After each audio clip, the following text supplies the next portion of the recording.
अगर आप short notes revise कर रहे हैं या शॉर्ट नोट्स बनाना चाहते हैं तो ये एक बेस्ट शॉर्ट नोट्स होने वाला है, क्योंकि लिटमस एक थैलाफाइटा समूह के लिचेन या लाइकेन पौधे से प्राप्त किया जाता है, जो एक बैंगनी कलर का रंजक होता है। बेसिकली मैंने तुम लोगों को बताया कि भाई धातु ऑक्साइड कैसे होते हैं, क्षारीय प्रकृति के होते हैं, लेकिन कुछ ऐसे ऑक्साइड्स हुआ करते हैं जो क्या होते हैं। यहाँ पर तुम लोग बात कर लेते हैं इसमें साधारण नमक में सोडियम क्लोराइड की बात कर लेते हैं। धावन सोडा का उपयोग जल की स्थायी कठोरता हटानी है, तो भैया ये इंपॉर्टेंट पॉइंट है, ये एमसीक्यू में हज़ार बार पूछा जाता है और अभी भी पूछा जाएगा। नमस्कार दोस्तों, तो स्वागत है आप सभी का एक बार फिर से इस देश के सबसे ज्यादा प्यार पाने वाले एजुकेशन प्लेटफॉर्म फिजिक्स वाला पर। मैं हूं पंकज बौरासी और कैसे हो सभी? आई होप बहुत बढ़िया होंगे। आज मैं ले आया हूं आप सभी के लिए एक नया चैप्टर जिसका नाम है अम्ल क्षारक एवं लवण। ठीक है, बढ़िया प्यारा सा चैप्टर है, इससे काफी सारे क्वेश्चंस पूछे जा सकते हैं, काफी ज्यादा मार्क्स ये देने वाला चैप्टर है। तो सारी के सारे इंपॉर्टेंट पॉइंट्स, सारी की सारी इंपॉर्टेंट थ्योरी मैं इस छोटे से वीडियो के अंदर तुम लोगों के लिए लेकर आया हूं। ये आपके रिवीजन के लिए बहुत ज्यादा इंपॉर्टेंट होने वाला है, और अगर आप शॉर्ट नोट्स रिवाइज कर रहे हैं या शॉर्ट नोट्स बनाना चाहते हैं तो ये एक बेस्ट शॉर्ट नोट्स होने वाला है, क्योंकि इसमें मैंने बहुत ज्यादा समय दिया है। लगभग 5-6 घंटे बैठकर मैंने इस नोट्स को बनाए हुए हैं, और ये मैं तुम लोगों को दे रहा हूं ताकि तुम लोगों के एग्जाम्स में बहुत अच्छा स्कोर हो सके और बढ़िया करोगे फिर तो भाई बिना देरी करे शुरू करते हैं। सबसे पहले शुरुआत करते हैं अम्ल क्षारक एवं लवण की। अम्ल क्या होते हैं, क्षार क्या होते हैं, लवण क्या होते हैं, इन सभी के बारे में अपन चर्चा करेंगे। सबसे पहले बात करते हैं अम्ल की। अम्ल वो पदार्थ हुआ करते हैं जो जलीय विलयन में H+ आयन मुक्त करते हैं या फिर हाइड्रोजन आयन मुक्त करा करते हैं, पहली चीज। दूसरी और मोस्ट इंपोर्टेंट चीज, क्षार वो हुआ करते हैं जो ऐसे क्षारक होते हैं जो जलीय विलयन में OH- आयन मतलब हाइड्रोक्साइड आयन मुक्त करा करते हैं। फिर सर जब भी हम अम्ल एवं क्षार की बात करा करते हैं तो हमें यह पता कैसे चलेगा कि कोई चीज अम्लीय है या कोई चीज क्षारीय है? तो उसके लिए हम बात करा करते हैं सूचक की। सूचक क्या हुआ करते हैं सर? जैसे हम स्कूटी चलाया करते हैं, हमें लेफ्ट का मुड़ना होता है तो हम लेफ्ट का इंडिकेटर देते हैं, राइट का मुड़ना होता है राइट का इंडिकेटर देते हैं। हाँ, कुछ सुंदर कन्या इस चीज को फॉलो नहीं करा करती, पर वो बात हम बाद में करेंगे, चलो छोड़ो। तो बेसिकली अगर मैं बात करूं, वैसे अम्ल एवं क्षार के लिए सूचक हुआ करते हैं। सूचक भी दो प्रकार के हुआ करते हैं। पहला सूचक हुआ करता है रंगीय परिवर्तन, रंगीय सूचक मतलब रंग में परिवर्तन कर दे, जैसे तुम्हारे रिश्तेदार। वैसे ही अगर मैं बात करूं, दूसरा हुआ करता है गंधीय सूचक मतलब गंध में परिवर्तन कर दे। मतलब रंगीय सूचक को ऐसे बोल सकते हो कि जब भी हम इन सूचक को अम्लीय क्षारीय माध्यम में डालते हैं तो ये रंग में बदलकर हमें सूचना देते हैं कि यह माध्यम अम्लीय है या क्षारीय। हाँ सर समझ में नहीं आया? एक बार एग्जाम्पल से समझे? हाँ बिल्कुल समझते हैं। रंगीय सूचक दो प्रकार के हुआ करते हैं। पहला है प्राकृतिक सूचक। क्या बात है भाई, बहुत सही सोच रहा है। प्राकृतिक सूचक मतलब प्रकृति से प्राप्त किया हुआ। चलो आ जाओ, इसके भी 3 इंपॉर्टेंट एग्जांपल्स है जो तुम लोगों के एग्जाम में छप गए हैं, इधर देख लो। पहला आता है हल्दी। हल्दी वो सूचक हुआ करता है बेसिकली जो रंग पीला कलर का हुआ करता है, और जैसे ही इसको तुम क्षार में डाला करते हो ये हो जाता है भूरा लाल। कैसा हो जाता है? भूरा लाल। अम्ल में पीला ही रहता है, कोई टेंशन की बात नहीं है, ये याद रखना। हल्दी जैसे ही तुम क्षार में डालोगे कैसा हो जाएगा? भूरा लाल। कभी कभी तुमने ना नए सफेद कपड़े पहने हुए, उसके ऊपर थोड़ी सी हल्दी वाली सब्जी गिर जाती है, उसके ऊपर तुम साबुन लगा देते हो जाता कैसा रंग? हाँ बहुत सही सोच रहे हो, लाल। वही बात करते हैं दूसरे सूचक की जिसका नाम है लिटमस। लिटमस एक थैलाफाइटा समूह के लिचेन या लाइकेन पौधे से प्राप्त किया जाता है, जो एक बैंगनी कलर का रंजक होता है। यहां पर अगर मैं बात करूं, ये 2 प्रकार का होता है, एक नीला लिटमस और एक लाल लिटमस। नीला लिटमस को तुम अम्ल में डालोगे लाल हो जाएगा, इसकी शॉर्ट ट्रिक है अनिल, अम्ल नीले को लाल, यही बात। फिर बात करें लाल लिटमस। लाल लिटमस जो होता है वो नीला कर देता है कौन? क्षार। इसकी ट्रिक है छलनी, क्षार नीले को, क्षार लाल को नीला। ये 2 चीजें तुम लोगों को बहुत ज्यादा इंपॉर्टेंट है और ये एग्जाम में ऑब्जेक्टिव क्वेश्चन आना है। ये बहुत ज्यादा हॉट टॉपिक हुआ करता है, सभी लोगों से पूछा जाता है क्योंकि ये बहुत ईजी है भाई, बोर्ड को पास भी तो करवाना है लोगों को। हाँ आ जाओ, तीसरा मोस्ट इंपॉर्टेंट है लाल पत्ता गोभी। लाल पत्ता गोभी है भैया, तो जैसे अम्ल में डालोगे लाल ही रहेगी, लेकिन जैसे ही क्षार में डालोगे हरी हो जाएगी। क्या बात है भैया? तो क्षार के अंदर लाल पत्ता गोभी कौन सी कलर की हो जाती है? हरी। चलो अगला हम बात करते हैं संश्लेषित सूचक। क्या बात है सर? संश्लेषित सूचक का मतलब यही है कृत्रिम सूचक, जिन्हें हम कृत्रिम रूप से बनाया करते हैं, मतलब मानव द्वारा निर्मित है। तो पहला आ जाता है मिथाइल ऑरेंज। बताओ मिथाइल ऑरेंज का रंग कैसा होगा? अरे सर नाम में ही क्लियर है, ऑरेंज। ऑरेंज को जैसे ही तुम अम्ल में डाला करते हो वो हो जाता है लाल। मिथाइल ऑरेंज अम्ल में कैसा हो जाता है? लाल। जैसे ही क्षार में डालते हो वो कैसा हो जाता है? पीला। मोस्ट इंपोर्टेंट, मिथाइल ऑरेंज जो होता है अम्ल में लाल और क्षार में पीला। चीजें क्लियर हो गई। अगले की तरफ मूव करते हैं। अगला है हमारा फिनोफ्थिलीन। फिनोफ्थिलीन खुद एक रंगहीन द्रव हुआ करता है, जैसे ही तुम अम्ल में डालते हो कोई फर्क नहीं पड़ता, लेकिन जैसे ही क्षार में डालते हो हो जाता है गुलाबी आंखें। हाँ तो गुलाबी रंग का हो जाया करता है, और ये तुम लोगों को बहुत अच्छे से पता होना चाहिए। तो ये सारे एग्जांपल्स ऑब्जेक्टिव में फंसने वाले, ऑब्जेक्टिव में पूछे जाने वाले, तुम लोगों को पढ़ना चाहिए। अगले की बात करते हैं। अगला आता है हमारा गंधीय सूचक, जिनको ऑल फैक्ट्री इंडिकेटर्स भी कहा जाता है। मतलब जैसे इनको अम्लीय क्षारीय माध्यम में डालोगे ये अपनी गंध में परिवर्तन ले आएंगे। जैसे इनके एग्जांपल्स तुम लोगों से पूछे जाएंगे, लौंग हो गई, नीलगिरी के पत्ते हो गए, प्याज हो गया, वेनिला एसेंस हो गया, ये सारे के सारे इसके एग्जांपल्स है। आई होप सारी चीजें तुम लोगों ने क्लियर कर ली होगी। तो इसमें से ऑब्जेक्टिव क्वेश्चन पूछे जाने हैं, याद रखना, फिर बाद में आके इसी वीडियो के अंदर बोलोगे सर यही क्वेश्चन आए थे। फिर अगले की तरफ मूव करते हैं, अगले की तरफ बात करते हैं और हम बात करते हैं अम्ल एवं क्षार की प्रबलता की। अम्ल एवं क्षार क्या हुआ करते हैं तुम लोगों को सभी पता है। अम्ल वे हैं जो H+ आयन मुक्त करते हैं, क्षार वो हैं जो OH- आयन उत्पन्न करते हैं। अब बेसिकली इन सभी को हम मेजर किस में करा करते हैं, वो मेजर करा करते हैं हम पीएच के माध्यम से। What is pH? पीएच का मतलब होता है दो शब्दों से मिलकर बना है। पी का मतलब होता है पोटांश या पोटेंस, और एच मतलब होता है हाइड्रोजन आयन। पोटांश का मतलब हुआ करता है वर्ड है जिसका मतलब हुआ करता है शक्ति, और हाइड्रोजन आयन का मतलब तुम लोगों को पता ही है। तो हाइड्रोजन आयन की शक्ति को हम बोला करते हैं पीएच। चीजें क्लियर हुई। फिर वही बात करें, अम्ल का पीएच मान 7 से कम होता है, क्षार का 7 से अधिक होता है, और 7 किसका होता है? उदासीन का होता है। ये एक चार्ट मैंने तुम लोगों के लिए बनाया हुआ है कि 7 जो उदासीन वाला पार्ट है वो है हमारा शुद्ध जल, 7 से आगे सारे क्षार, 7 से पीछे सारे अम्ल। जितना हम 7 से दूर जाते हैं, जितना हम 7 से दूर जाते हैं उतनी प्रबलता बढ़ती है। अगर मैं तुम लोगों से पूछ लूं कि भाई 4 वाला पीएच है और 1 का पीएच है 0, तुम बताओ कौन ज्यादा अम्लीय होगा? 0 वाला। 1 का मैं बोल दूं भाई 1 का पीएच 9 है और 1 का पीएच 14 है, कौन ज्यादा क्षारीय होगा? 14 वाला। मतलब 7 से जो जितना दूर है वो उतना ज्यादा प्रबल होगा। इस पे इंपॉर्टेंट क्वेश्चन पूछे जाए, एनसीईआरटी में भी छपा हुआ और एग्जाम्पलर में भी क्वेश्चन दिए हुए हैं। तो भाई इस क्वेश्चन को कभी इग्नोर मत करना। अगले की तरफ मूव करते हैं। अगला होता है हमारे भैया कि अम्लों की प्रबलता के आधार पर उनके प्रकार, या क्षारों की प्रबलता के आधार पर उनके प्रकार, इसके ऊपर हमसे क्वेश्चन पूछे जा सकते हैं। तो प्रबल अम्ल क्या होंगे? सिंपल चीज है सर, प्रबल अम्ल वो होंगे जो ज्यादा मात्रा में H+ आयन मुक्त करेंगे। दुर्बल अम्ल क्या होंगे? जो कम मात्रा में H+ आयन मुक्त करा करेंगे। जनरली ये देखा जाता है, सामान्यतः ये देखा जाता है कि प्रबल अम्ल वो अम्ल हुआ करते हैं जो क्या होते हैं भाई? खनिज अम्ल हुआ करते हैं, जिनको मानव द्वारा निर्मित किया गया है। और दुर्बल अम्ल वो हुआ करते हैं जो प्राकृतिक रूप से पाए जाते हैं। एग्जाम्पल समझ लो, खनिज अम्ल के एग्जाम्पल लिख देना प्रबल अम्ल में, जैसे कि हमारे HCl हो गया, H2SO4 हो गया, HNO3 हो गया। HCl मतलब हाइड्रोक्लोरिक अम्ल, H2SO4 मतलब सल्फ्यूरिक अम्ल, HNO3 मतलब नाइट्रिक अम्ल, है ना। सामान्यतः ये खनिज अम्ल हुआ करता है। वही बात कर ले दुर्बल अम्ल की, तो भैया इनके है ना जो तनु विलयन है उनको पीने के लिए भी यूज करा करते हैं हम लोगों ने, विनेगर वगैरह तुम लोगों ने सुना होगा। तो भैया एसिटिक अम्ल हो गया जो विनेगर में उपस्थित होता है। H2CO3 हो गया जो कार्बोनिक एसिड्स हुआ करते हैं, जो तुम लोग है ना कोल्ड ड्रिंक वगैरह में पिया करते हैं, वही सारी चीजें कार्बोनिक अम्ल जिसको कहा जाता है। तो ये सामान्यतः कार्बनिक अम्ल हुआ करते हैं, वैसे H2CO3 नहीं है, लेकिन सामान्यतः कार्बनिक अम्ल हुआ करते हैं जो क्या होते हैं? दुर्बल अम्ल हुआ करते हैं। ठीक है, बहुत बढ़िया चीजें हम समझ में आ गए। अगले की अगर हम बात करें प्रबल क्षार, प्रबल क्षार क्या होगा? जो ज्यादा मात्रा में OH- आयन उत्पन्न करेंगे। दुर्बल क्षार जो कम मात्रा में OH- आयन उत्पन्न करेंगे। और एग्जांपल्स क्या हो गए? NaOH मतलब कॉस्टिक सोडा, है ना, हमारा KOH हो गया मतलब पोटेशियम हाइड्रोक्साइड, सोडियम हाइड्रोक्साइड, एक प्रबल क्षार के एग्जांपल्स हो जाते हैं। दुर्बल क्षार के एग्जांपल्स हो जाते हैं अमोनियम हाइड्रोक्साइड्स, है ना, जो बेसिकली कम मात्रा में OH- आयन उत्पन्न करते हैं। इस आधार पर तुम देख सकते हो कि H+ आयन उत्पन्न करने की आधार पर और OH- आयन उत्पन्न करने के आधार पर हमने 2 प्रकार के बेसिकली प्रबल और दुर्बल क्षार के बारे में, प्रबल या दुर्बल अम्ल के बारे में हमने चर्चा कर ली। अगले की तरफ हम बात करते हैं मोस्ट इंपोर्टेंट चीज, भैया स्रोतों के आधार पर, है ना, अम्ल कितने प्रकार के हुआ करते हैं? तो स्रोतों के आधार पर 2 प्रकार के होते हैं, खनिज अम्ल जिनको मानव द्वारा कृत्रिम रूप से बनाया गया है, और कार्बनिक अम्ल जिनको हम, है ना, प्रकृति से प्राप्त करा करते हैं। तो इन सभी के बारे में एक टेबल में तुम लोगों को दिखाऊंगा। चलो वापस आ जाते हैं हम इनके गुणों के बारे में। तो भैया गुणों से बहुत ज्यादा क्वेश्चंस पूछे जाने वाले हैं, ये मोस्ट हॉट टॉपिक हुआ करता है किसी भी बोर्ड एग्जाम का। तो भाई इसको तो छोड़ना बिल्कुल नहीं है, मैंने एक शीट के अंदर इसको उतार दिया है, तुम लोगों को ध्यान से सुनना है। सबसे पहली बात करें अम्ल का, भाई भौतिक गुण की बात कर लेते हैं। अम्ल क्या होगा भाई? स्वाद में खट्टा होता है, ठीक है। जलीय विलयन में विद्युत को संचालन करता है, क्यों करता है? क्योंकि जलीय विलयन में अगर विद्युत संचालन करनी है तो उसके लिए मोस्ट इंपोर्टेंट एक चीज जरूरी होती है, वो क्या होती है?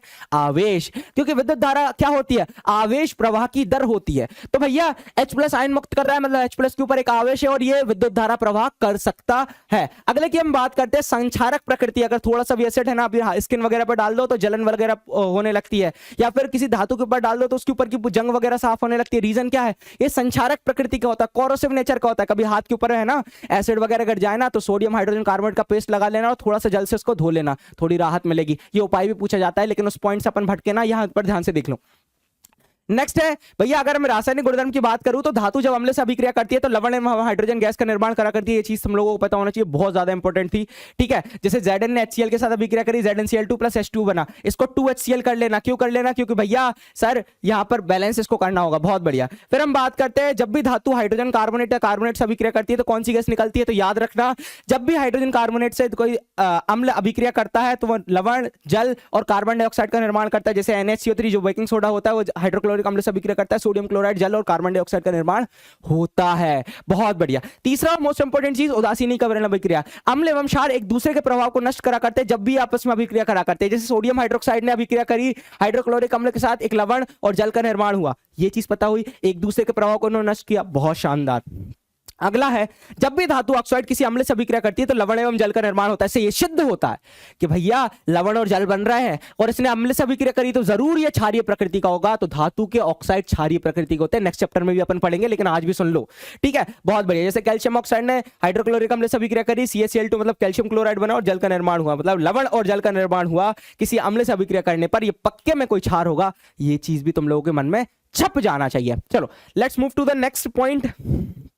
हाँ, कुछ ऐसे ऑक्साइड्स हुआ करते हैं, बेसिकली मैंने तुम लोगों को बताया कि भाई धातु के ऑक्साइड कैसे होते हैं, क्षारीय प्रकृति के होते हैं, लेकिन कुछ ऐसे ऑक्साइड्स हुआ करते हैं जो क्या होते हैं, अम्लीय एवं क्षारीय दोनों व्यवहार को प्रदर्शित करा करते हैं, जिनको हम उभयधर्मी ऑक्साइड कहा करते हैं, एम्फोटेरिक ऑक्साइड्स कहा करते हैं। तो अम्लीय एवं क्षारीय दोनों व्यवहार प्रदर्शित करा करते हैं। पहला एग्जांपल आ जाता है हमारा जिंक ऑक्साइड और दूसरा होता है एल्यूमिनियम ऑक्साइड। जिंक ऑक्साइड के मैं रिएक्शंस को लिख रहा हूं, ZnO plus HCl, ZnCl2 plus H2, यहाँ पर 2HCl कर लेना बहुत बढ़िया तरीके से, ZnO plus 2NaOH, Na2ZnO2 plus H2। तो जब भी जिंक ऑक्साइड किसी अम्ल से अभिक्रिया कर रहा था तो ये क्षार की भांति कार्य कर रहा था, जब भी किसी क्षार से अभिक्रिया कर रहा था ये अम्ल की बात की कार्य कर रहा था। तो ये भी चीज तुम लोगों से पूछी जा सकती है, व्हाट इज उभयधर्मी ऑक्साइड। इसके एग्जांपल्स भी तुम लोगों को लिखकर बता दिए, बहुत ज्यादा इंपॉर्टेंट है, ध्यान से समझ लेना। अगले की तरफ मूव करते हैं, अगले की तरफ मूव करते हैं भाई। तो अगला है हमारा भाई क्षार की बात कर लेते हैं। तो क्षार के बारे में बात करते हैं। क्षार क्या होता है भैया? क्षार के सबसे पहले हम शुरुआत करेंगे भौतिक गुणों से। किससे बात करेंगे? भौतिक गुणों से। तो भाई क्षार स्वाद में क्या होते हैं? कड़वे होते हैं, साबुन के समान इनका टच होता है ना। जल में घुलनशील क्षारक को हम क्षार कहते हैं और जलीय विलयन में विद्युत का संचालन करते हैं, क्योंकि ये भी OH माइनस आयन उत्पन्न कर रहे हैं, मतलब इनके पास भी आवेश है। जहां आवेश है वहां विद्युत धारा बहती है मेरे प्यारे बच्चे। अगले की तरफ बढ़ जाते हैं। दूसरी चीज आ जाती है रासायनिक गुणधर्म। तो जब भी क्षार किसी धातु के साथ अभिक्रिया करती है तो वहां पर भी लवण और हाइड्रोजन गैस का निर्माण होता है। जैसे कि एल्यूमिनियम ने सोडियम हाइड्रोक्साइड और जल से अभिक्रिया करी तो सोडियम एल्यूमिनेट और हाइड्रोजन गैस का निर्माण हुआ। इस अभिक्रिया का तो मैंने प्रैक्टिकल भी करवाया था तुम लोगों को लाइव क्लास के अंदर और यूट्यूब के अंदर भी, जिसमें मैंने ये बताया था कि उड़ने वाला बलून कैसे बनाया जाता है। वो हाइड्रोजन गैस यही थी बेटा, जब हमने एल्यूमिनियम, पानी और सोडियम हाइड्रोक्साइड की अभिक्रिया करवाई थी। Let's move to the next point कि क्षार जब अधातु ऑक्साइड के साथ अभिक्रिया करती है तो लवण और जल का निर्माण होता है। ये भी चीज पता होना चाहिए। क्षार जब अधातु ऑक्साइड के साथ अभिक्रिया कर रही है तो लवण और जल बन रहा है। तो क्षार के साथ जो चीज कर रही है वो पक्के में अम्लीय होगा, तभी तो लवण और जल बन रहा है। तो अधातु के ऑक्साइड अम्लीय प्रकृति के होते हैं, जनरली अम्लीय प्रकृति के होते हैं, लेकिन उदासीन भी होता है। जैसे मैंने एग्जांपल भी बताया तुम लोगों को, कार्बन मोनोऑक्साइड। इतना डीप में अगर बोर्ड ने पूछ लिया ना तो वो बोर्ड का भाई मैं बता रहा हूँ ना, हालत खराब हो जाएगी, टेंशन मत लो। अगले की तरफ मूव करते हैं, है ना। और इसके भी कई सारे गुण थे। उदासीनीकरण अभिक्रिया तुम लोग लिख सकते हो बहुत प्यारी तरीके से। OH माइनस आयन उत्पन्न करा करते थे, लेकिन मैंने वो पॉइंट्स लिख लिए जो वहां पर मिस हो गए थे, यहाँ पर अपने को कंपेरिजन करना था। जस्ट इसके अपोजिट भी लिख सकते हो, बहुत सारे मार्क्स तुम लोगों को मिल सकते हैं। तो चलो भाई let's move to the next point कि मैंने स्रोतों के आधार पर हम लोग के प्रकार बना दिए थे। अब एक एनसीईआरटी के अंदर है ना बेटा एक टेबल दी हुई है और वो टेबल मेरे दिल के बहुत ज्यादा करीब है। उस टेबल को हम थोड़ा सा ध्यान देखेंगे क्योंकि यहां से ऑब्जेक्टिव क्वेश्चन तुम लोगों से पूछे जाने हैं। तो भाई बड़ी तरीके से अपन इसको देख लेते हैं। पहला बोलता है कि भाई कुछ महत्वपूर्ण कार्बनिक अम्ल के बारे में अपन चर्चा करते हैं। कार्बनिक अम्ल पता है, कार्बनिक स्रोत मतलब लिविंग सोर्सेज से प्राप्त करा करते हैं, जीवित प्रणाली से प्राप्त करा करते हैं।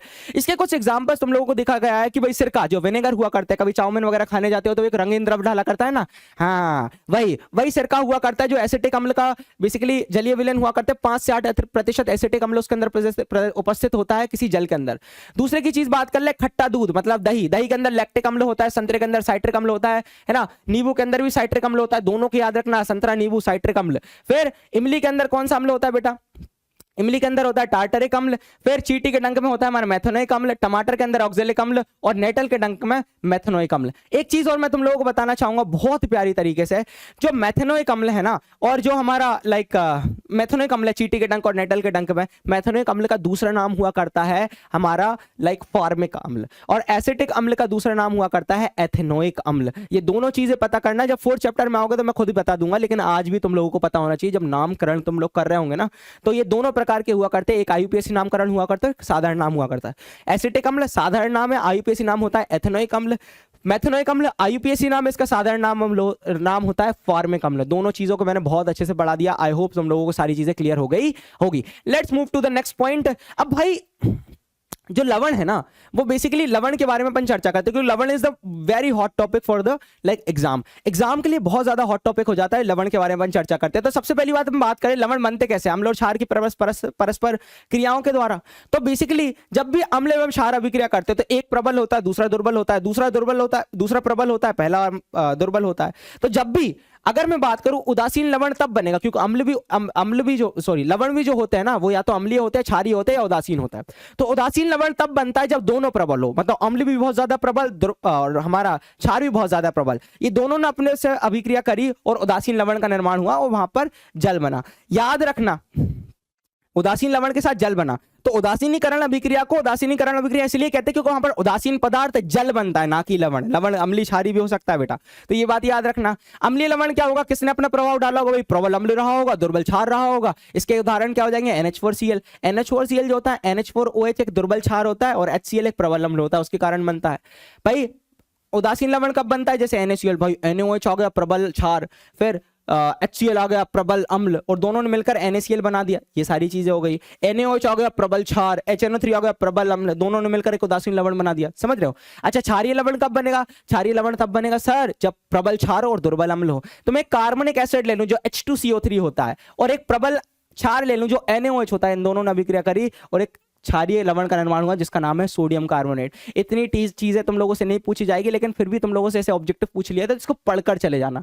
मैं बहुत सारी चीजें बता दिया करता हूं, लेकिन बेटा है ना, उसमें अगर तुम लोगों ने वो सारी चीजें फॉलो कर ली, हर साल का ये इतिहास रहा है कि एक भी क्वेश्चन किसी बच्चे से ऐसा नहीं हुआ कि भाई ना बनाओ, सब बनता है ना। मैंने तो हजारों टॉपर के, मतलब नॉट हजारों है ना, कई सारे टॉपरों के है ना इंटरव्यूज लिए हैं, उन सभी में उन्होंने यही कहा है कि सर केमिस्ट्री में कोई दिक्कत नहीं आई, सारी चीजें सारी सॉर्टेड है। चलो मैंने अपनी बड़ाई कर दी, करना क्यों नहीं चाहूंगा भाई, मैं करूंगा ही चलो सॉरी है ना बेटा, हो भी सकता है ना। चलो बहुत कुछ सीखने का प्रयास करते हैं। अगले की तरफ बात करते हैं साधारण नमक की। भाई महत्वपूर्ण लवण है तो सबसे पहली बात तो कच्चा पदार्थ की हम बात करते हैं। तो ढेर सारे अगर तुम लोगों को लवणों का निर्माण करना है तो उनमें से मोस्ट इंपोर्टेंट चीज आती है साधारण नमक। साधारण नमक वही जो तुम घर में यूज करा करते हो, मम्मी से बुला करते हो कि मम्मी सब्जी में थोड़ा नमक कम है ला के दे दो, ठीक है, लेकिन वो आयोडाइज्ड नमक होता है। यहां पर तुम लोग बात कर लेते हैं इसमें साधारण नमक में सोडियम क्लोराइड की बात कर लेते हैं, ठीक है। तो सोडियम क्लोराइड तुम्हें पता है NaOH HCl की अभिक्रिया से बनता है, सोडियम क्लोराइड और जल, ये उदासीनीकरण अभिक्रिया से बन गया। नेक्स्ट चीज कॉस्टिक सोडा क्या बना हुआ था, ये एक इंपॉर्टेंट क्वेश्चन है, एग्जाम में पूछा जाएगा, ध्यान से सुन लो। कॉस्टिक सोडा क्या होता है, caustic soda basically sir NaOH हुआ करता है जो क्लोर क्षार प्रक्रम एक विधि है उसके द्वारा बनाया जाता है। क्लोर क्षार प्रक्रम क्यों कहा जाता है अभी मैं बताता हूं। तो जलीय सोडियम क्लोराइड के विद्युत अपघटन से हमें कॉस्टिक सोडा जो कैथोड पर मिलता है, हाइड्रोजन जो कैथोड पर मिलती है और एनोड पर हमें क्लोरीन मिला करती है। क्लोर क्षार इसलिए बोला जाता है क्योंकि इसमें एक क्षार सोडियम हाइड्रोक्साइड और क्लोरीन का निर्माण होता है, ठीक है, ये चीज पता होना चाहिए, बहुत बढ़िया। अगले की हम बात करते हैं बेकिंग सोडा। बेकिंग सोडा जो होता है वो सोडियम हाइड्रोजन कार्बोनेट है, सोडियम बाइकार्बोनेट जिसको कहा जाता है, ये NaCl H2O CO2 और NH3 अमोनिया की अभिक्रिया से बनता है। NH4Cl और NaHCO3 बनता है जिसको अपन बेकिंग सोडा कहा करते हैं। इसी बेकिंग सोडा को गर्म कर दो तो सोडियम कार्बोनेट बन जाता है ना, और सोडियम कार्बोनेट की जल से अभिक्रिया करवाने पर धावन सोडा मतलब वॉशिंग सोडा का निर्माण हो जाता है। तो ये भी बहुत ज्यादा इंपॉर्टेंट है, धावन सोडा क्या हुआ करता है। फिर हम बात करते हैं ब्लीचिंग पाउडर। अभी हमने क्लोर क्षार प्रक्रम पढ़ा था ना, उस क्लोर क्षार प्रक्रम में क्लोरीन जो बन रही थी उसको शुष्क बुझे हुए चूने पर जब हम प्रवाहित करते हैं तो कैल्शियम ऑक्सीक्लोराइड मतलब ब्लीचिंग पाउडर का निर्माण होता है और साथ में जल का निर्माण होता है, ठीक है। इन सभी के रासायनिक नाम याद रखना भैया। CaCl2 रासायनिक सूत्र होता है, CaOCl2 रासायनिक सूत्र है, लेकिन उसका कैल्शियम ऑक्सीक्लोराइड रासायनिक नाम है। सभी के रासायनिक नाम पता होना चाहिए, मैंने लिखे हुए हैं। तो भैया प्लास्टर ऑफ पेरिस क्या होता है, प्लास्टर ऑफ पेरिस मतलब जिप्सम को तुम लगभग 100 डिग्री सेल्सियस पर गर्म कर दो तो एक इसमें से 1.5 H2O मतलब एक से ही 1/2 निकल जाता है और आधा H2O बच जाता है जिसको हम CaSO4 हाफ H2O POP कहा जाता है ना, प्लास्टर ऑफ पेरिस कहा जाता है, ठीक है।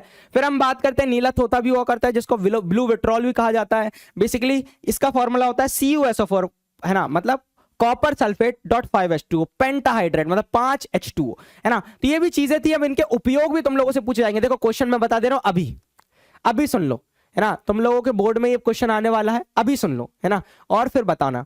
ये क्वेश्चन आएगा कि भैया कोई एक लवण का नाम दे दिया जाएगा, उसके रासायनिक सूत्र, उसका रासायनिक नाम, दो उपयोग, ये सारी चीजें तुम लोगों से पूछी जाएगी, या बनाने की विधि। ये सारी चीजें जब तुम लोगों से पूछी जाओगी ना, तुम लोग वही सोचोगे कि यार ये चीज हम लोग वहां देख लेते, 5, 10, 15 मिनट की वीडियो थी तब लोग ध्यान दे देते तो मजा आ जाता। साधारण नमक का उपयोग क्या है भैया? तो साधारण नमक मैथुन लवण के निर्माण में यूज हुआ करता है। अभी तुम लोगों ने देखा भैया, हमने कॉस्टिक सोडा बनाया है ना, बेसिकली वो तो क्षार था। फिर अगर हम बात करें कॉस्टिक सोडा बनाया हमने, है ना, फिर व्यंजक चूर्ण बनाया, उसमें क्लोरीन भी क्लोर क्षार प्रक्रम से आई हुई थी। समझ पा रहे हो? बहुत बढ़िया, है ना। फिर हमने बेकिंग सोडा बनाया, है ना, वहां पर भी ये यूज हुआ। धावन सोडा में भी इनडायरेक्टली यूज हुआ। तो ये सारी चीजें पता होना चाहिए। कॉस्टिक सोडा की बात कर लें, कॉस्टिक सोडा कैसे बनता है भाई?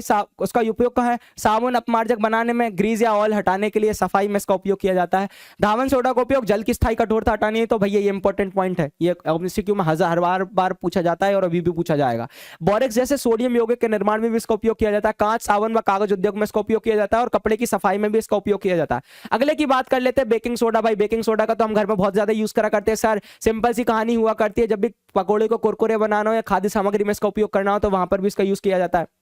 अपच के उपचार, पीएच के महत्व अगर तुम लोगों ने पढ़े हो, एक बार थ्योरी में तुम लोगों को याद दिखा रहा हूं भाई। अम्लीय वर्षा पीएच का महत्व हो जाता है कि भाई 5.6 से जब पीएच मान गिर जाता है तो वहां पर अम्लीय वर्षा देखने को मिल जाती है भैया। दांतों के सड़न में पीएच हुआ करता है। एक थ्योरेटिकल है, उसको एक बार रीड कर लेना बहुत प्यारे तरीके से। अपच का उपचार, हमारे पेट के अंदर क्या होता है? अम्लीयता, जो पेट की अम्लीयता होती है बेसिकली उसके अंदर क्या होता है? हमारे पेट के अंदर एक एसिड हुआ करता है जिसका नाम है हाइड्रोक्लोरिक एसिड। वो ज्यादा मात्रा में अगर सिक्रेट हो जाता है, ज्यादा मात्रा में अगर निकल जाता है ना, हमारे पेट से मतलब स्रावित हो जाता है, तो वहां पर क्या हो जाता है? हमारे पेट में जलन होने लगती है। तो उस समय एक दुर्बल क्षार की बहुत ज्यादा आवश्यकता हो जाती है। तो हम नींबू पानी के साथ बेकिंग पाउडर को लिया करते हैं, है ना, जिससे क्या हो जाता है, मतलब बेकिंग सोडा को लिया करते हैं, सॉरी, बेकिंग सोडा को जब लेते हैं तो वहां पर क्या हो जाता है? वो अम्लीयता को वो दूर कर देता है, तो हमें एक इंस्टेंट राहत मिला करती है। बेकिंग पाउडर क्या हुआ करता है? जो तुम लोग देखते हो ना, बेकिंग पाउडर बेकिंग सोडा नहीं है। बेकिंग पाउडर बेकिंग सोडा और टार्टरिक अम्ल का मिश्रण है। ऐसा क्यों? क्योंकि जब भी बेकिंग सोडा किसी अम्ल से अभिक्रिया करेगा, हाइड्रोजन कार्बोनेट किसी अम्ल से अभिक्रिया करेगा, कौन सी गैस रिलीज होगी? CO2। तो तुम देखते हो ना ब्रेड में छोटे छोटे होल्स हुआ करते हैं, वो इसी कारण हुआ करते हैं, वहां से CO2 निकली होती है, क्योंकि वहां पर भी बेकिंग पाउडर यूज होता है।